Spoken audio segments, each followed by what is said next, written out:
ଜାତୀୟ କ୍ରୀଡ଼ା ଦିବସ 2025ରେ ସମ୍ବଲପୁର ଗ୍ରୋଭ୍ ସେଣ୍ଟରରେ ବିଭିନ୍ନ କ୍ରୀଡ଼ା ପ୍ରତିଯୋଗିତାର ସଫଳ ଆୟୋଜନ କରାଯାଇଥିଲା। ଜାତୀୟ କ୍ରୀଡ଼ା ଦିବସ 2025 ପାଳନ ପାଇଁ 29ରୁ 30 ଅଗଷ୍ଟ 2025 ପର୍ଯ୍ୟନ୍ତ ଗୌଶାଳାସ୍ଥିତ ଗ୍ରୋଭ୍ ସେଣ୍ଟରରେ ବିଭିନ୍ନ କ୍ରୀଡ଼ା ପ୍ରତିଯୋଗିତା ଆୟୋଜନ କରାଯାଇଥିଲା।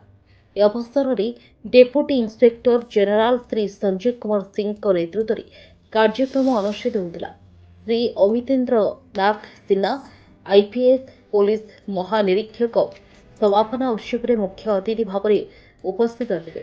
30 ଅଗଷ୍ଟ 2025ରେ ବାହିନୀର ପରମ୍ପରା ଅନୁଯାୟୀ ପୋଲିସ ମହାନିରୀକ୍ଷକ କ୍ୱାର୍ଟର ଗାର୍ଡରେ ଗାର୍ଡଙ୍କ ଅଭିବାଦନ ଗ୍ରହଣ କରିଥିଲେ। ଏହାପରେ ରେଞ୍ଜ ଅଫିସ ସମ୍ବଲପୁର ଏବଂ ଗ୍ରୋଭ୍ ସେଣ୍ଟର ପରିସରରେ ଦ୍ୱିବାର୍ଷିକ ଯାଞ୍ଚ କରାଯାଇଥିଲା ଏବଂ ଚାଲୁଥିବା କ୍ରୀଡ଼ା ପ୍ରତିଯୋଗିତା ଏବଂ କାର୍ଯ୍ୟକଳାପ ପରିଦର୍ଶନ କରାଯାଇଥିଲା।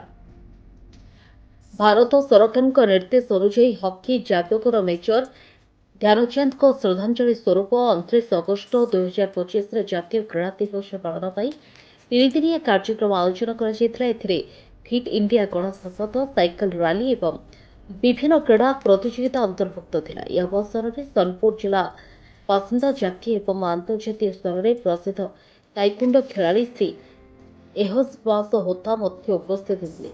ସେ ବାହିନୀ କର୍ମଚାରୀମାନଙ୍କୁ କ୍ରୀଡ଼ା ଏବଂ ସଂସ୍ଥାର ଗୁରୁତ୍ୱ ବିଷୟରେ ଅନୁପ୍ରାଣିତ କରିଥିଲେ ଏବଂ ତାଙ୍କର ଅଭିଜ୍ଞତା ବାଣ୍ଟିଥିଲେ। ବାର୍ଷିକ କ୍ରୀଡ଼ା କ୍ୟାଲେଣ୍ଡର ଅନୁଯାୟୀ 30 ଅଗଷ୍ଟ 2025ରେ ଅନ୍ତର ବାଟାଲିୟନ ଭଲିବଲ ପ୍ରତିଯୋଗିତା 2025ର ଫାଇନାଲ ମ୍ୟାଚ୍ 4 ବାଟାଲିୟନ ଏବଂ 216 ବାଟାଲିୟନ ମଧ୍ୟରେ ଖେଳାଯାଇଥିଲା।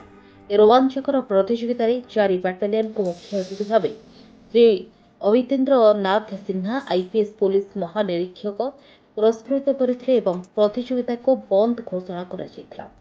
ଏହି କାର୍ଯ୍ୟକ୍ରମ କେବଳ ବାହିନୀ କର୍ମଚାରୀଙ୍କ ମଧ୍ୟରେ କ୍ରୀଡ଼ା ମନୋଭାବ ଏବଂ ଶାରୀରିକ ସୁସ୍ଥତାର ଗୁରୁତ୍ୱକୁ ପୁନର୍ଜୀବିତ କରେ, ବରଂ ସମାଜର ଶୃଙ୍ଖଳା ଏବଂ ସୁସ୍ଥ ଜୀବନଶୈଳୀ ଗ୍ରହଣ କରିବାକୁ ପ୍ରେରଣା ଦିଏ। ବ୍ୟୁରୋ ରିପୋର୍ଟ, ସନ୍ଧାନ ନ୍ୟୁଜ୍।